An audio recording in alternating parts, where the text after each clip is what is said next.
Hi everybody, welcome back to another episode of LabTalks. I am Ben Putley, I am the CEO and co-founder of Alchemy, and it's my absolute pleasure today to be joined by Harry Horsfall. Harry, introduce yourself to us. Awesome, Ben, thank you so much for having me. I'm Harry Horsfall. I'm the CEO and co-founder of flight3. I'm the community manager of Zebu Live. I've obviously been following the podcast. Amazing to see some of the guests that you've had on.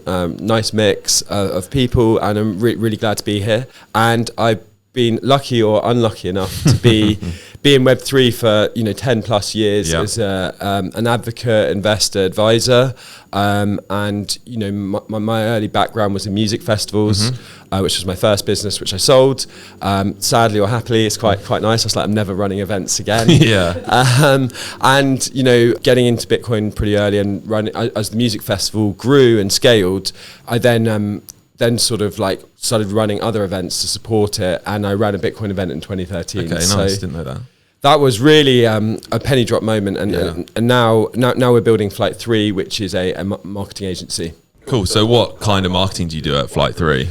So the type of marketing we do is super varied. Very similar to sort of Web3, but no, really practicing on like sort of go to market. Product launches, more and more. We do a lot of like UK community building. A big part of the Super Team UK, which is Solana's sort of localized community, and it's amazing to see that grow both in Germany and the UK. And of course, now we're working with Coinbase and Google as well, which is sort of so it's a really weird mix, but predominantly Web3 focused business. Okay, cool. So I guess you need a lot of specific knowledge to tell other people about how to market in Web3. Like, how did you initially discover Bitcoin? You said it was a while ago now. So like, what was the journey? How did you do it? Yeah, so the journey was, I didn't really know what Bitcoin was. My friend told it. I was messing around in 2011 at uni. I wish I still had that wallet. And so I kind of found my way to it, where, using really complicated escrow, bank transfer, Bitcoin's held in escrow, finally get it. Anyway, I studied economics and politics. So I love the concept of self-sovereignty. I like economics. And around this event in 2013, and I booked a guy called Paul Gordon, who he ran the original Bitcoin meetup. And when he explained to me what this thing that I already used and didn't have to quite grasp what it was, I was like, wow, this is the future. This is it. And I remember I was at a dinner party. My mum used to be head of marketing at the BBC, and I was telling everyone to sell their house and buy it. And they're like, "Can we get this guy a straitjacket, please?" And then of course Mt. Gox happened in 2014, and I was like, right, I'm done with that. Went into sort of Paddy Power Betfair, which is a very good way to learn marketing, because it's not a if I spend 60 million and you spend 40 million, 60-40 split. It's very, very aggressive market. At the end of the day, I don't care whether I use Paddy Power, Betfair, or Bet365. I just want to bet on Arsenal winning the league, etc. So really, really good way to learn marketing there, and went on to like lots of various different startups. And then 2016, the sort of Bitcoin price came back to the price that, $1,000 at the halving. And I was like, oh my God, I still got my wallets. Found it out, and I was like, right, this time it is the future. I'm not gonna like lose that belief. So I was running an event with Brett Hobbiton, who made lastminute.com, called Founders Forum, and in walks Nick, who's the chairman of blockchain.com, and I was like, Nick, you're the guy that I've been waiting for. I would do any role at blockchain.com. And he was like, please, can I meet you for coffee? Anyway, I badgered him 3 times. He says, fine, I'll meet you for the coffee. They were just doing a $400 million raise. And he was like, listen, the only people we need right now are devs and devs. And so it took me about a year. And then finally I found a company called Luno, which is sort of the Coinbase of South Africa. And I saw an article in the paper on the news aggregator being like, Luno's the fastest growing company in Europe. So I called them up and I was like, let me work for you. And they're like, really? Because every other time they were doing a big recruitment and they were paying big money to get all the, like, try and convince the Facebook type people to join. And they're like, you actually went, and that was an amazing journey. I think I joined when we were about 30 people. And when I left, there was 1,000. Holy shit, and we went from 900,000 users to 10 million. It was actually quite a tough start because when we started marketing, it was the end of the bull run. Yeah, okay. So before that, when everyone had like manual KYC, the whole office had to like stay up all night and go through all the KYCs. And then suddenly we started marketing and users went down because it was quite a retail platform and retailers just didn't want thing. So it was really, really exciting. And they obviously sold to DCG, which is run by Barry Silver. So like big group. I'm watching that grow. And I think it was in the COVID pandemic because I sat next to the CEO and the COO and I lived and breathed it. And and because we were in the London office, but as the company grew, I realized that actually I was quite far away from the decision making. So that's when I was like, right, we're going to it was DeFi summer, made our own token, where it was a wild ride. And then to answer your question, that's kind of, obviously I've been working, I love marketing as well. I'm very, very passionate about telling good stories and cutting through noise. And then obviously working marketing and exchange, which is quite a difficult thing, similar to, whether you use Coinbase, Binance, crypto.com, you don't really care. Yeah. Do they have a good spread? Do they have a good selection of coins? Yeah. Great. Yeah. Coinbase works. I'm going to use Coinbase. Yeah. And so that's when my brother came up with the sort of wisdom of the crowd, and we launched in no idea what we're doing, launched a token right in the mania, and that's kind of how I learned to do it. We had another go, and then out of that I realized the tech was actually really challenging. We had outsourced devs, very, very expensive. I think if you want to talk to me about marketing, I could talk to you about it all day, and I know how long things take. I think the technical side, especially, you have to remember in 2020, Solidity devs were like gold dust. An average Solidity dev was 15, 16, 17,000 a month, and they probably had 4 jobs. So if you didn't understand the technology, that made us pivot without even really realizing it into making Zebu digital. Yeah. And Zebu means always bullish, zero bullshit. Yeah. As we all of the things that we'd experienced building our own coins, we were like, wow, we could do this to a professional level to help other people launch their coins. And, that bull run was an amazing journey as we went up. But then, of course, the bear hit. And I think that taught us even more about marketing in a bear market. You have to be very price conscious. A Cointelegraph article shared by a KOL is not going to move a price. No, yeah. Whereas as we move back into pandemonia. So that's kind of the journey. And I think, I always say to anyone, anyone that says they're like a crypto marketing expert is kind of a bit of a buzzword. We're still like figuring out what's working. I agree. I think it's, as someone that has spent a lot of time in the kind of Web2. I don't necessarily even call it marketing. I just call it advertising. I think it's slightly different. I couldn't quite tell you on a piece of paper why those two things are different. But what blockchain companies tend to do is it's either a lot of like DR performance-based marketing, so like KOLs and tweets and reach and getting your following up, whatever it may be, or if you've done really well, you sponsor a football team. Or a Formula One team, there's nowhere in between really that's done that well. And I think that is where, in my mind, Web3, if you want to call it that, can learn a lot from Web2. And that's what we're trying to do at Alchemy is like, okay, there's so much you can do in between on channels where there's loads of eyeballs with some nice attribution. And there like needs to be this kind of like coming of age of blockchain companies to like not be down here, not be us up here, kind of like everywhere in between, because people still don't do that. Yeah, and a lot of that reason is, I remember in 2018, so we were spending 500K on Google. Yeah. We got the letter through from Google. We'd optimized it quite well. We're getting, $19, $20 CPAs. Yeah. And Google are like, Bitcoin is bad. We're shutting you down. And I remember my CMO at the time was like, let's go everything we can before they shut us down.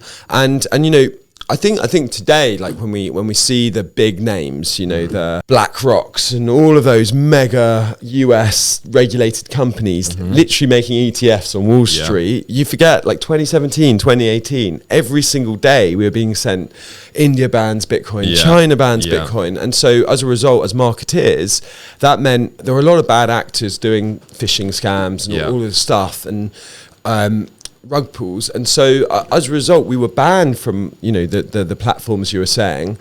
And then the second point is if I'm looking for, let's say I'm working on a Solana project, and it's a DEX that's improving on Uniswap, it's got low, high liquidity, good features, etc. Me just randomly putting that advert out to the masses doesn't make sense. It's a very, very niche journey of like, have they got a Coinbase wallet? Yes, no. Have they learned about Bitcoin? Have they learned about Ethereum? And when I see the Super Bowl now, the whole point of my first 4 years in crypto, my marketing role was education. Yeah, I had to be like, Bitcoin is this. It's digital gold. I made hundreds of those videos. Yeah. This is what Bitcoin's. But like, so I had to educate people. This is what Bitcoin is. This is what a Bitcoin wallet is. Yeah. This is why we're safe and trustworthy, etc. Not your keys, not your crypto. You shouldn't leave your crypto on an exchange. But some of these exchanges are getting better. But now, when we look at the Super Bowl, the Binance, Coinbase, Crypto.com ads. Even OKX, they're going much more into lifestyle and brand, and they're not explaining this is what Bitcoin is, this is why you need it. They're like, these are our features, and here's our, they've got what's it called, Lando Norris and Max Verstappen in it, and the big, to your previous point, the big problem that we have as an agency is that if we're marketing a product that's just doing a whitelist. And then wants to launch, it's quite hard to build obviously we do build a funnel and like work out the value of each customer through the phase. But in normal marketing or at Luno, we wanted to get people to sign up, pass KYC, do their deposit, and then the magic for us was when they did their third trade. Right, okay. And sometimes the actions that we're trying to create when we're like, let's say projects say we want 100,000 Twitter followers. And I'm thinking, we could do 4 giveaway competitions and give $10 per person who likes retweets, and you can get that. But like, that's a very weak metric. And I know you're an advertising expert, and I'm sure you're really good at looking at how did your videos perform? Like, are you getting good CPM, whatever it is? And I think maybe our goals haven't been quite clear enough to need that drive through. So that middle of the funnel is an interesting thing. And I think deep down, we don't really care about blockchain technology as an everyday consumer. We want, I don't care that my Google Meet is hosted by AWS. Yeah. I'm just really grateful I don't have to fly to Spain to meet our ops manager who's based in Spain. And it's like, I still think maybe we're missing that breakthrough product that, I agree. We were chatting before, like just today, Sony just announced their big L2 plans. Samsung have come out with their big plans. Yeah. They're not suddenly a Web3 company, are they? They're still the biggest entertainment and phone companies. I've had a lot of these conversations recently, and there's this like notion of like a Web3 brand, which sure is true. Like if you have like a specific Web3 product, then you are arguably a Web3 brand. But when you think about brands over history, they're not defined by the technology they use. Like Apple, for example, builds all their own stuff, but they're not defined by the chips they use. It's like the way it makes you feel, and then the channels they've used successfully. It's like, it sounds really wanky, but it's like a feeling that you get when you associate yourself to a particular brand. It's like some people love Nike, other people love Adidas. They're basically selling the same thing. The brands just stand for something slightly different, and like fundamentally that's a slightly different way of thinking about it. Is it doesn't matter what the underlying technology is, so long as the technology that's used gives you that feeling that you associate with that brand, like that is something that I still think blockchain is stuck in a little bit, because you're like, oh, how did you swap that crypto? It's like, oh, I use Radium or Jupiter or Uniswap or Farmer Trader Joe, whatever it is. It's like, who cares? It's like whenever I go buy something in a shop, no one's ever asked me, how did you buy that? It's like I went to it and got it. Do you know what I mean? Or I just got it off a website. It's not like I used Apple Pay actually, or I used my Monzo or my MasterCard. It's just like I did the thing with the technology that happened underneath. It didn't really matter. Yeah, and I think if you look at, I spent a lot of time in South Africa. Yeah. The rand at the moment, it's like every time I go to South Africa once or twice a year, and every time I go back, beer is getting cheaper and cheaper and cheaper. Nice. And Bitcoin and what Luno was offering at that time was a really, really good solution to get global payment, Yeah.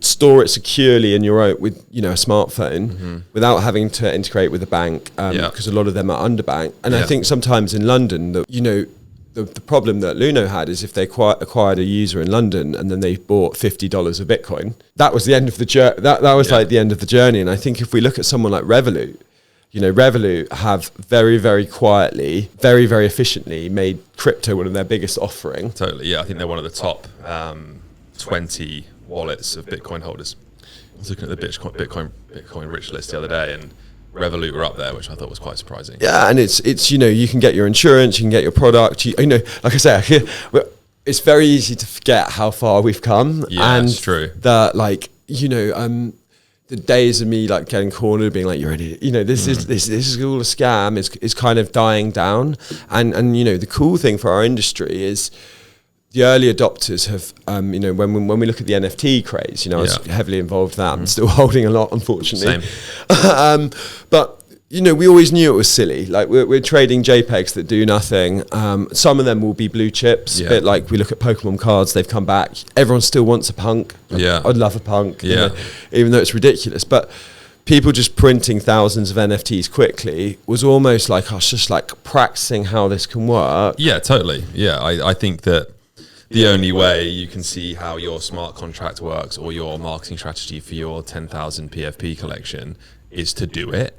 And I think that was, some people did it with bad intentions, other people did it with good intentions. Like, I've got a doodle, I've had it forever, they are one of the NFT brands which I think will survive. They've got like Pharrell Williams as a creative director, the artwork's really cool. They've created a bunch of derivative collections, which kind of still makes me think they're trying to find their way and what exactly it is that they do, but fundamentally they just created a brand that's associated to some cool artwork, and that is really the magic of it. Yeah, I'm a big fan of doodles. My friend's company was actually bought by he makes music for all the doodles, and they basically want to change IP, don't they? And how they're going to connect that. And so I think all of these phases that we go through that look really, really stupid. Even SBF, like the guy was a really, really bad actor. Yeah. And and he did really well in terms of amount of capital he had under his wing. And they're giving back all the money. They now have 16 billion. Yeah. Unfortunately for the people that had their Bitcoin in there, they've sold it and turned it to cash, and they're getting dollars back at a $19,000 valuation and at 60. So that's pretty frustrating for them. But yes, he was using QuickBooks to run a $10 billion company. But looking back, we didn't have access to accountants. We didn't have access to lawyers. I still remember when I went to my lawyer, very senior guy, and the intern was brought in to sort of translate. So I think we need these brands to be built. I really love what Coinbase have done here in the sense of they haven't taken shortcuts. They've worked through it, and they are a really blue chip business that would fit in. And I think maybe in the more sort of startup phase, everyone has not had rules and regulations to follow, and we suffer with that a lot in the UK. That and in America, like the UK is actually crypto curious. I spend a lot of time talking to the ministers.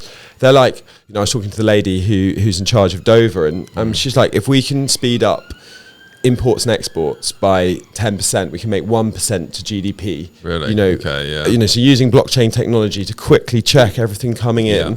But she's like, I don't know how that works. I don't know how to start. So people are now excited to sort of test it out. I think a lot of big brand people, 2 years ago, all the big brands were pinging us being like, we want to do an NFT collection, especially football clubs.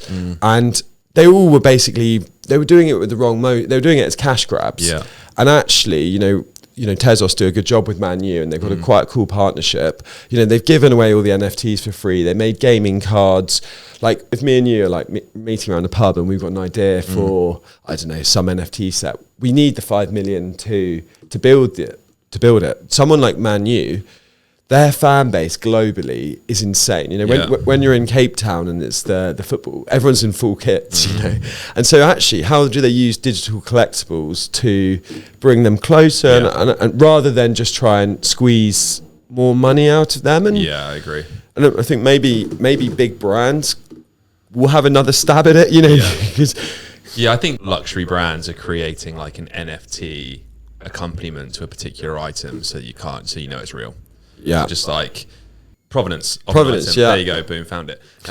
rare wine. Yeah, exactly. It's like that's a nice, like an immutable record is a really nice way to prove something is what it is. You know, like, and it's at the moment, if you buy a watch, it's like the box and papers comes with it, but that, like, if you lose that has like a detrimental effect on the value of the watch. It's like, why not that just be on chain, and then you solve that problem forever, so long as the numbers match the numbers. Like, it's problem solved, really. And I think I want to go back to your SBF, because I read that book that Michael Lewis wrote when he's got a bit of a habit of being in the room where shit's about to happen, which has like been really profitable for him as an author, but also gives other people an insight into what was going on.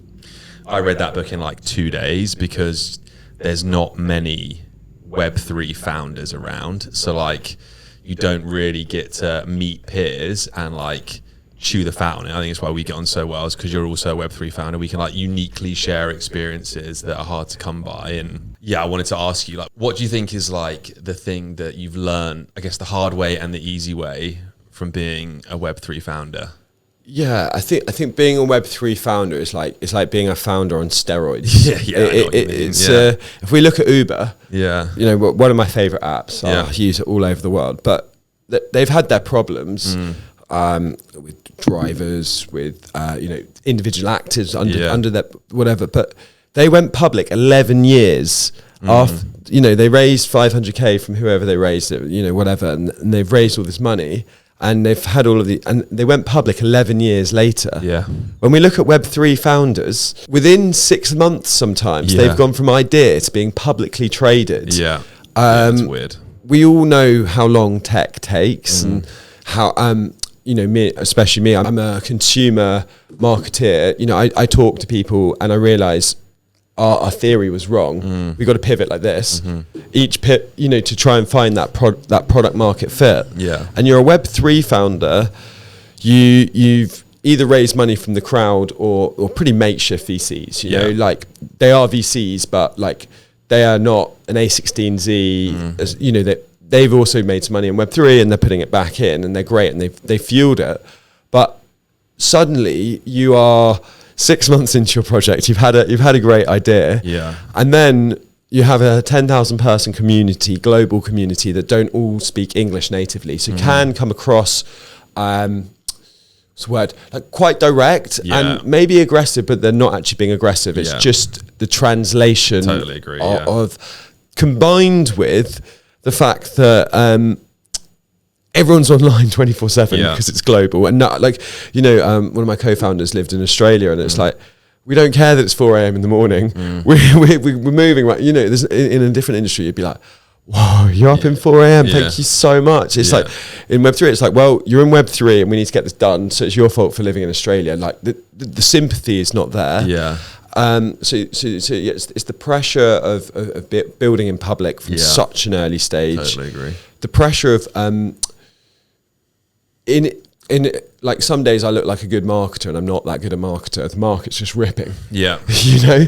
But of course the other thing happens when you know, you could have, I've worked on a campaign for 12 months and you know, the way marketing works is, may look like you're not doing anything, but we're doing all the networking, all the planning, all the thing, and then we're ready to launch, and then that day, zoom, the whole market's done. So I think the external pressures that we can't control, also like things like regulation, you know, all of these new things that are coming and can be quite intimidating if you're not used to looking at all of that stuff. And then I think the positive thing is that if you call up any Web3 founder who's about your tier, obviously, if you call up the head of Polygon or the head of Cardano, he's going to be like, yeah, who are you? Yeah. Put the phone down. But because we're all in this space together, we really are trying to help each other and build together. And I think that's an added bonus, because I don't believe that we're competing with each other yet. No, yeah, I agree. You know, we are still like,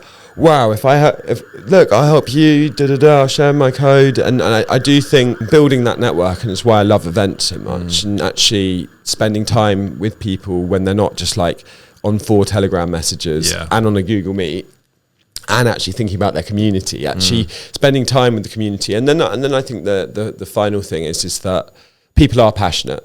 You know, like I know a lot of people that have, you know, have very successful jobs. They like them. They work their 4-day week, and that's that. Whereas people in Web3, they have figured an idea, and they do want to bring it to market, not just because they're like, I have to. They want to. I agree. I think it's one of the most unique things about blockchain events is that, like, we do a lot of ad tech events, and it's like B2B only. It's people that work for a company that are there to meet people to do a deal. But like, you go to a Web3 event, and there is some of that, right? There are people there that are looking to meet people to do a deal, but equally there's just people that are interested in the technology that aren't fortunate enough to do it full time, because I think it is an amazing place to work and awesome to work at the cusp of emerging technology. Is a great place to be. But some people just don't get to talk to any of their friends about it, or don't know any other people in it. So like, they come to these events and people are just like excited to talk to other people that they don't have to explain blockchain to. Do you know what I mean? Like, you get through that. Oh, it does this, and then that's this, and this is why it's cool, and that's why it's cool.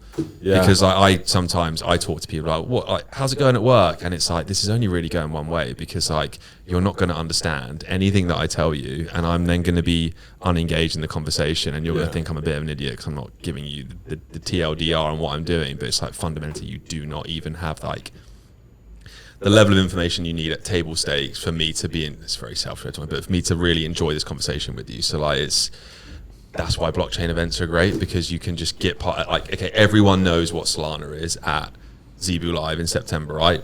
99 out of the 100 people that show up will know exactly what it is. Then you can have a cool conversation about how you use Solana for an RWA, and how stuff that's going on Ethereum is kind of allowing it to compete at the speed of transactions that Solana is seeing. Like, they're the cool conversations that advance technology forwards, and not necessarily the people that haven't been pilled yet. Like, don't get me wrong, I'll try and pill people all the time, but like, it's nice to speak to people that have taken the same pill as you know? Yeah, definitely. And I think that is such a good point, that taking people from 0 to 1. Yeah, it's tough. It's tough it's tough after a while once we do it. And I think there's so much opportunity out here, you know, like, I'm very excited to try and get, you know, I'm working towards an alchemy node, and nice. PayPal's giving 20% on USDC at the moment. Really? That is just like, you know, and there's so much sort of, if you know what, because even for me, who spends I still can't believe I'm paid to chat to the founders of these projects. Yeah. You know, if I wasn't paid to do this, I'd be sitting on Reddit or watching YouTube and trying to understand what's going on, and, you know, talking to these amazing founders and projects and foundations, and, you know, spending a lot of time talking to Ton at the moment, who build Telegram, which I'm just so bullish on. You know, 900 million users, not a mention of Web3, putting a wallet in there. But it's like, even for me, when I get back to my Twitter or I'm reading my news and I've got all these tokens and NFTs, etc., I'm confused. Can I trust this staking platform? You know, everyone got burnt in Anchor quite badly when that went down. Like, even for me, I'm like, do I want to risk putting my ETH into this smart contract? And so, actually, if you do if you can speak to people that are on your level, they're like, wow, yeah, this is actually, I know this guy, and you always do your own research, and you can start to get these amazing yield farming. Totally agree. And so I think that sort of like collective growth. But I do think we do have to be kind on ourselves, because everyone wants everything all the time. Our community are watching the charts. They're like, so many projects have raised a lot of money, and, you know, have not done, you know, and I've been watching the incredible growth of the publishers on Alchemy, and it's just like it's been pretty good recently. Every time and that's as a community member, and an investor and a holder, that makes me really excited to see those updates. But certain projects take a lot longer to build, and then also we look at some projects that raised 100 to 300 million. They haven't really built anything. Yeah, no, I agree. And so I think there is that sort of communities can be quite untrusting if they're not getting those updates. And yeah, and I think that's something that we're very fortunate to have, the community that we have, because it's like that virtually everyone has taken the time to understand programmatic marketing and advertising, which is like super niche. Like people get exposed to it all the time because you go on the internet and you see an ad. People don't realize that is literally like the MPU on top of the tip of the iceberg, with really everything that's going on underneath it. And I think that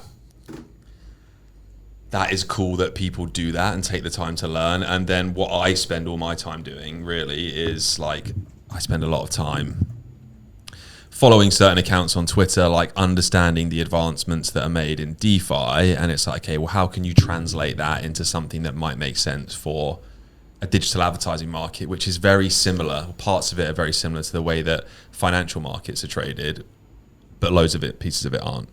And like, okay, you can take this part of it and that could be translated into this part, you know, and that then can help bring more of these dollars on chain. And then you get to a point where you have like dollars that are spent by advertisers are on chain. Then you have this new pool of liquidity that you could borrow from, that you could lend to, you know, that like allows you to then earn a yield, like such from the liquidity, but also from running a validator to support the network, or just pooling it on Balancer. You know, there's tons of ways that you couldn't, in the past, unless you created an ad tech company, get access to this market. And that is what tokenization does. It's just like flatten the playing field a little bit more. You provide some value, you get some value back, and like you can create, we talk about like it's this intangible real RWA, right? Like it's billions and billions and billions and billions of ad units exist. Yeah. And if you can be the protocol that validates that ad unit, there's a yield that can be generated. And like that is the game, right? Like how do we get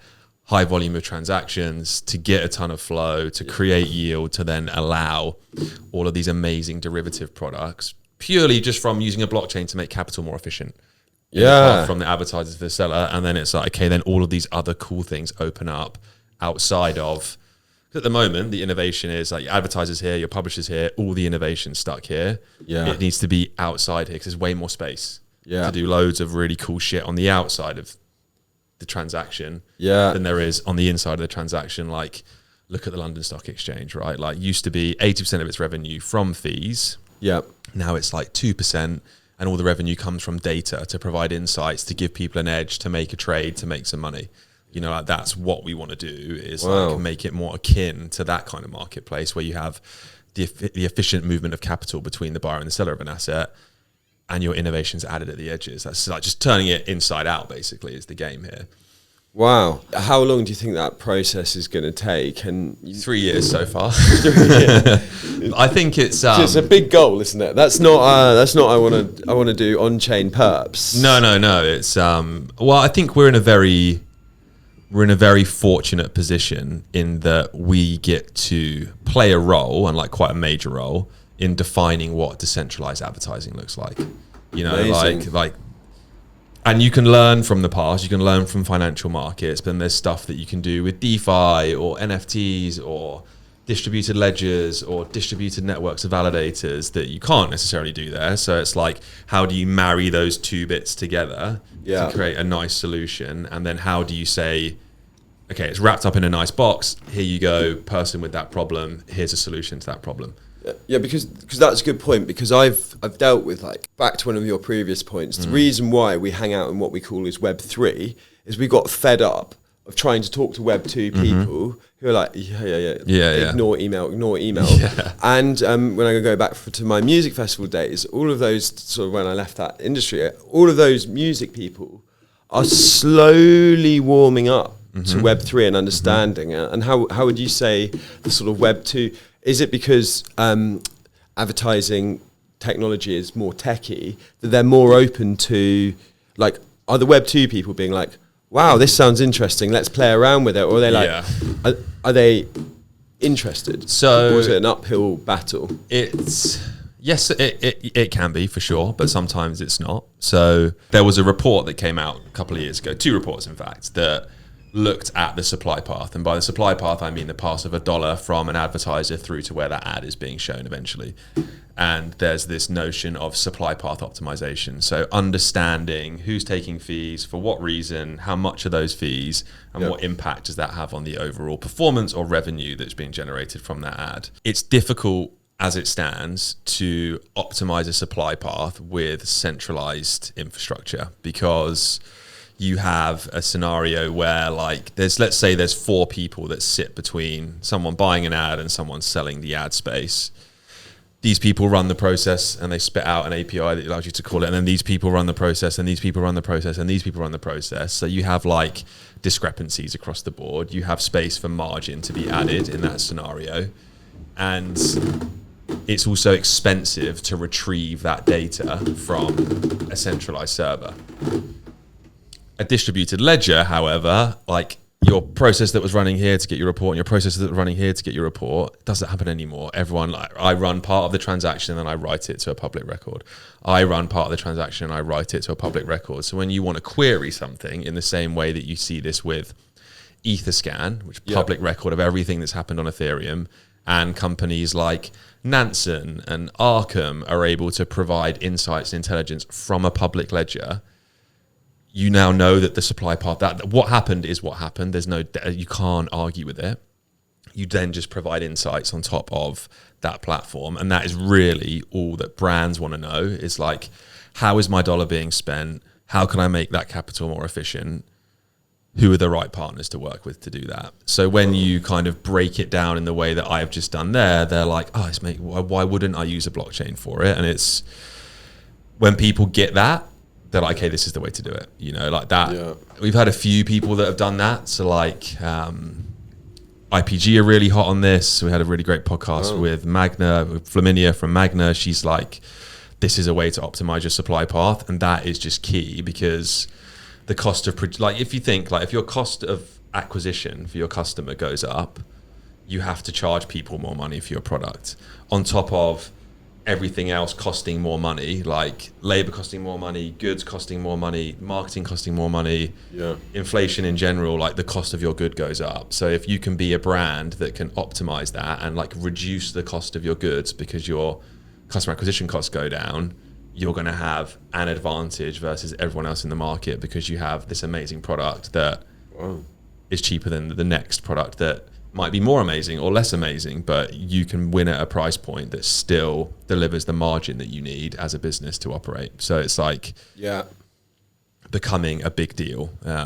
Amazing. And there's some big names you mentioned there. I mean, one thing that I'm really excited about is zero knowledge proofs. Yeah, totally. Yeah. You know, that's, if we think about, you obviously mentioned with Etherscan, if I'm Vodafone, I don't want you to go on my blockchain and I don't want you to be able to see my phone number and like a record of all of my whatever my calls are, where it's stored. And, you know, the concept of zero knowledge proofs, allowing people not to have to build a private blockchain, but to store all of this on chain. And the fact that, like, if we think of like in a car rental situation, I mean, you probably rented a car. It's the worst experience ever, isn't it? Like, here's my passport, here's my driving license, here's my credit card, here's my other credit card. Yeah, it's my blood type. And how much I weigh. And now suddenly with zero knowledge proofs, I can go, I'm over 18, I have a credit card, and this is my address, and I can just send you that. And you don't store that data. So that's quite an interesting point for big brands to sort of 100%. Like, if you think about the misuse of data by platforms for targeting ads, like there's some platforms that perhaps have been targeting children when they shouldn't have done, or if you're an alcohol brand and you want to be able to target people that are over 25, or like gambling brands, you know, like there's a whole group of legislation in Europe called GDPR. You have the CCPA in California, which is around protecting people's data online, and people are being fined for breaking those rules. And it's like, as you say, a zero knowledge proof is a really nice way for someone to know, in an advertising context, it's like, okay, I want to target people that are aged 18 to 24, that like sport, that go to the gym 3 times a week, because I'm Gymshark. you don't want to know that that's Harry or Ben. You just want to know that that person sits within your target audience, so you know you're not wasting money showing that message. And I think like that is where knowing someone sits within a cohort of people that's valuable to you is much better than knowing that person and that person and that person and their postcodes. And do you know what I mean? You don't need to know that. You need to know that they're in it, and verify that they're in it, so you don't waste money. That's a really great example, and exactly what I was thinking. Yeah, and it's because we kind of do like our targeted ads, don't we? They're good. It's nice. If you are a 24-year-old gym goer, you don't want to hear about care homes in waste of money. And is that something that you guys can you reward back the users? Because there's always been this sort of, I think people don't like Facebook in a sense because they know how much we're making them content and we're using their content, and we know the advertising. There's never been that share unless you're like an influencer. Yeah. Do you think we will get to a point where we can sort of opt in there, or you think that's not enough? It's a good question, and I think to like unpack the Facebook point, like they were providing a service that was really like fun to use, which was like you could speak to all your friends and you could organize events and you knew when everyone's birthday was and you could share memes and so on through their platform. Like that was a good enough trade-off for them effectively selling your data to advertisers to fund it. And now I think that unfortunately for like what advertisers are prepared to pay for an ad, let's say it's like $5 to run video ads, but they're bought in bales of 1,000. So like you and I would have to sit here and watch 1,000 videos each to get $5. And now that's probably not worth it for us. It certainly isn't worth it for a brand because they've shown the same ad to someone 1,000 times. They're probably going to be sick of your product by the time they've done that, and then you've wasted that money showing it to the same person. And actually there's frequency caps, so you can't do that. You can only see an ad 5 times in 24 hours. Where it might become interesting for us as internet users again is that because, and using Alchemy as an example here, we have a really low fee. So a website or an app or a connected TV, whatever digital channel it is that we can run an ad on, gets more value for the ads that they show. There'll be fewer ads, so then the overall user experience might be more enjoyable than it is right now. So like there's more of an incentive for you to come back to your platform. I'm not saying you couldn't say, right, okay, if you come back to the FT every day, you get a streak, and if you get to 7 days in a row, you get to come to their event where you get to speak to an investor or whatever it is, right? Those incentive mechanisms are possible. I just think there will be some trade-off in terms of like user experience or advancements to the products or whatever it is that's facilitated by a blockchain delivering more value to people that create content than there has been right now.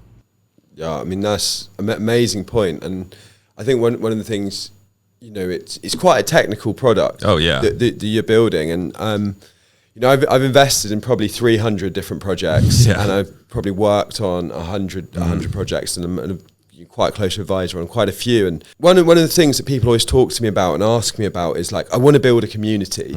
And, following your community online for such a technical product in a bear market, I've just seen, and seeing the Discord, it's such an engaged community, and it feels really authentic. I'm not just seeing, generic bot posts, but I'm seeing so much conversation and the passion as the publishers are going up. Like, what do you think the importance of community is, and what were the key points for you building your community and making it so active? I think from like the very beginning, because when we launched the token in 2021, so it was like, at that point, there was a lot of scams. There was a lot of founders that weren't doxed. You didn't know who they were. And I think like so Chorley, Chandra and I had all worked in advertising, and like the issues that we want to solve with Alchemy are issues that I faced acutely in my day job before we launched Alchemy. So like we came to it wanting to solve a problem to run a decentralized network, you need a group of independent validators to allow for the cost savings on the infrastructure. Like that's what a blockchain facilitates. If it was just us doing it all, it would be a centralized network. We'd be no different to anyone else, right? So like they are essential. The community is essential to creating a network that fundamentally can guarantee the future of the ad-funded internet, which is the best future, which is the best version of the internet, right? Like no paywalls, walled gardens, kind of choose the content that you get to see. But really, if you put more money back into journalists and content writers and developers at these publications, that will get better. There'll be more content available. It'll be kind of more like it used to, a bit flatter, be less alienating for certain people if you don't agree with something. Do you know what I mean? It just like the reason I think a lot of that has happened is because people are so desperate to fight for dollars that you have to write something that is a bit salacious or clickbaity, right? To kind of get people onto your article so they see an ad so you get paid. But if you get more money for that ad, if you make the capital more efficient, that's literally all we're saying, you make the capital more efficient to the people that are creating value, everything just becomes a bit more efficient, you know, from like quantitatively, qualitatively. When capital moves more freely in a predator market, it becomes just better, you know. And what is more efficient to you? Like, are you talking about like 2%, or are you talking like 50%? In terms of like what we're able to deliver back? No, but you know, you're talking about the capital moving efficiently, and yes, you know, making more. Is it a seismic shift? Yeah, massive. So like in that ISBA report I was referencing earlier, the average fee, and this is like under a microscope when someone's checking what your fees are, was 47%. So like that's 47 cents of every dollar just disappears to people that want to make a margin, right? So like we're at 3 to 8%. So like 10 times cheaper, because we've seen in some of the campaigns that we've run, those numbers are way higher. We were like, for one campaign we did in particular, it was 212% cheaper to buy through our rails versus Web2 rails. And that's because you had like 3 or 4 partners that were taking like 70, 80% each. Because the other big thing in this study was that they started off looking at 1.6 billion ad impressions. They could only match 63 million impressions from end to end, which meant that then they had, and then of those 63 million, the fees were 47%. Now, I'm sure there's a lot of skeletons that hide in those billions of impressions that weren't seen. And we're starting to see that with the test that we're running. So like, and advertisers starting to see that. We're getting like repeat bookings from big clients that are increasing in size quite like dramatically because they're seeing better capital efficiency for the money they're spending on advertising in terms of like the performance. Like we ran a campaign recently for Currys, which is like the consumer electric company. We deliver close to 6 times ROAS, so return on their ad spend. Wow. So like that's amazing. Yeah. I used to try and get 2 or 3 sometimes. Yeah, it's unbelievable. And that was for a campaign land. So what they were targeting were people landing on the Currys website, and we delivered 6 times ROS. So it's like, wow.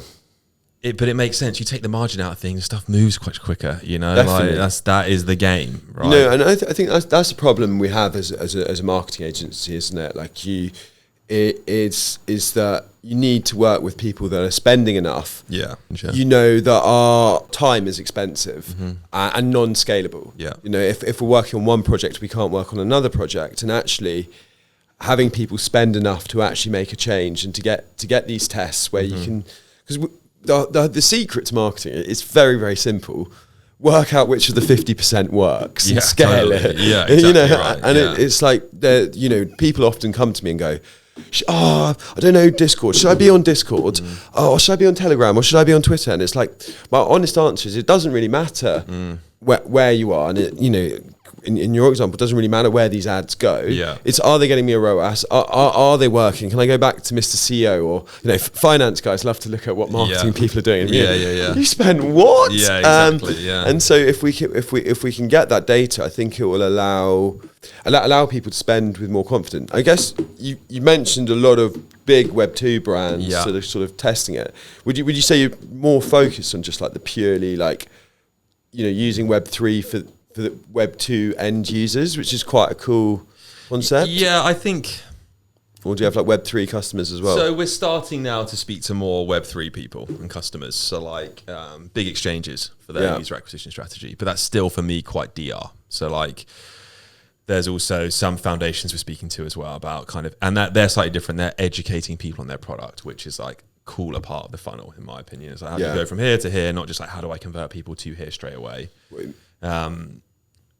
I don't really, I don't want to sound care what type of brand it is. What I want to be able to do is deliver more media for your money using blockchain rails. Like that is it. Like I would work with Coinbase, I would work with Tesco's, you know, like I don't really mind. I'd want to deliver a more efficient means of allowing you to find your users where you need to find them, you know, like that is it really. That's the tweet. And it's like, yes, we use a blockchain. Yes, it allows us to do the things that we do, but ultimately I just want to facilitate the ability for people to buy ads in a more efficient way, you know, to like that's it. It doesn't, amazing. Like I think it was Peter Thiel that said this, but it's, or maybe it's not. But anyway, it's like technology like is really working when it feels like magic, and you don't really understand how it's working. It just like works how you want it to work. And you're like Google Meets. It's just like you do 2 clicks, you can speak to someone anywhere. You know, like that, and it's as 80% as good as a conversation in real life. You know, like that is pretty cool. And is that what Facebook kind of fixed for us? You know, I was quite an early, I was an early growth hacker on Facebook. So I used to get millions, like branded, not cat videos. As in I could get branded content and I could go all my events, you know, everyone came from all over the country to Exeter. They were all tagged, every single, that whole obviously Zuck killed the algo in about, you know, 2012, and he brought in advertising.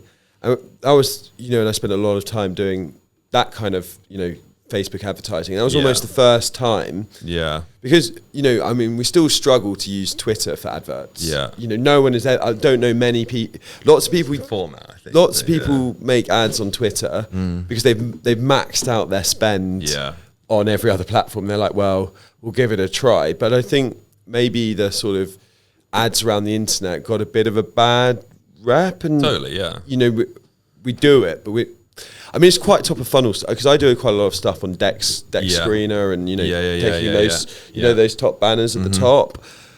I've no idea if it works. I kind of think it works. Yeah, I think so. It's been involved in successful campaigns, but you know, it's that sort of dashboard and that easy to use. Do you envision that sort of channel becoming a lot bigger again? I think so. Yeah, as you get more people that.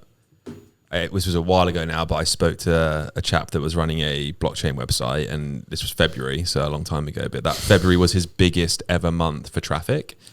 So like, and that is just generally indicative of a growing interest in blockchain. So like, as it attracts more eyeballs, people will want to spend money there because there's more eyeballs there. You know, that's as simple as that. You go where people are if you're trying to sell people things. Which is presumably why Crypto.com have gone for the Champions League. Exactly. It's why ads and Piccadilly Circus still work, because millions of people go through Piccadilly Circus every day.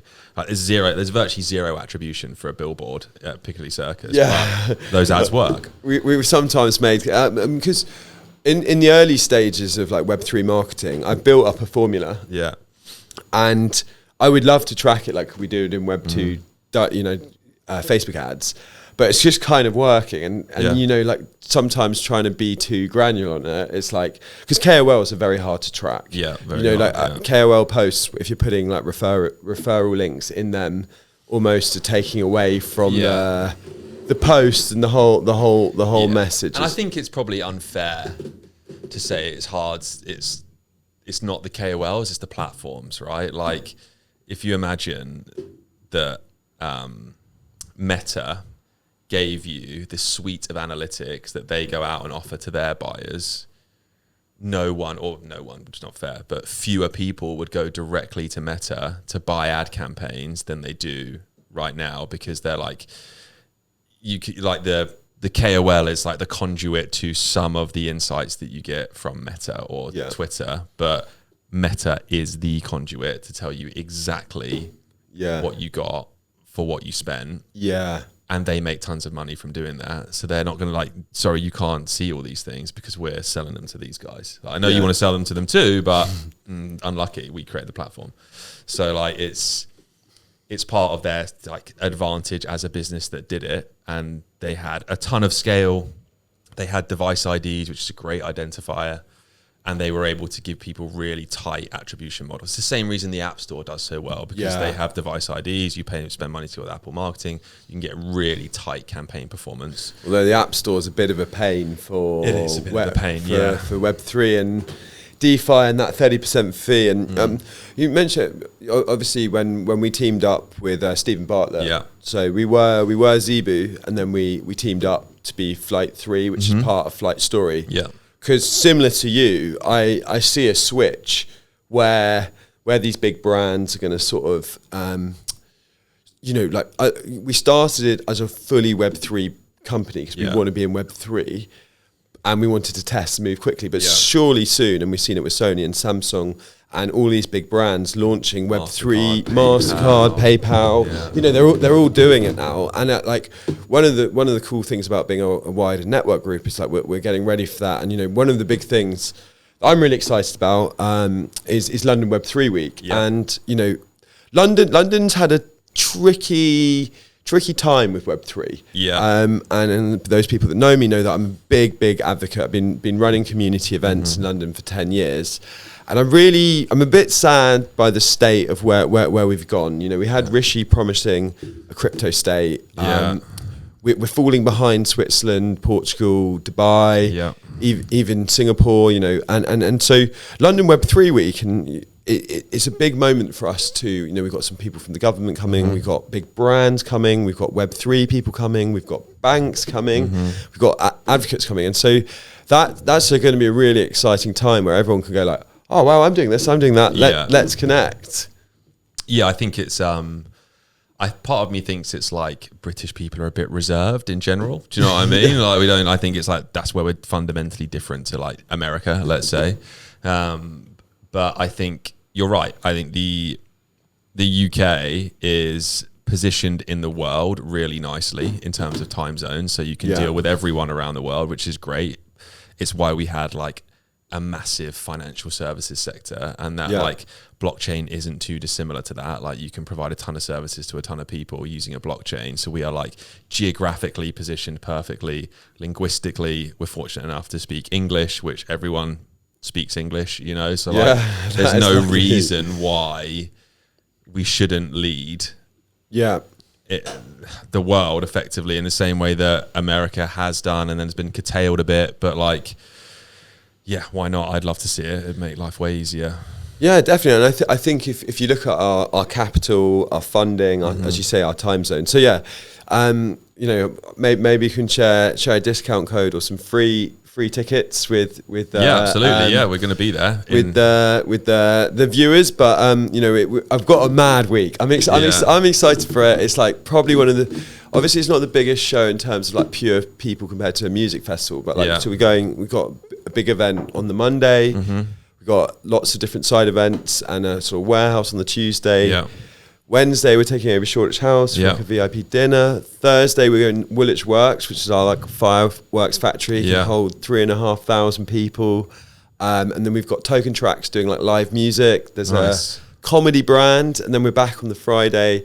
And loads of talks and stuff, and then we go to London East with a party organizer called Bash, who's we got like a guy shooting everything on VHS. Oh, nice. And then so it's going to be a really, really exciting week. And certainly looking through the list of people, you know, because Zebu Live basically means like one of the things about the brand that I'm building is that if I called it NFT NYC, suddenly that's out of date, you know? And the whole thing about Zebu Live is it means the future of tech. And like, you know, this year what's quite hot is L2s, real world assets, deep in, you know, all of next year there'll be a different set of terms. And so we're quite excited to see what you're doing, and really excited to have you there.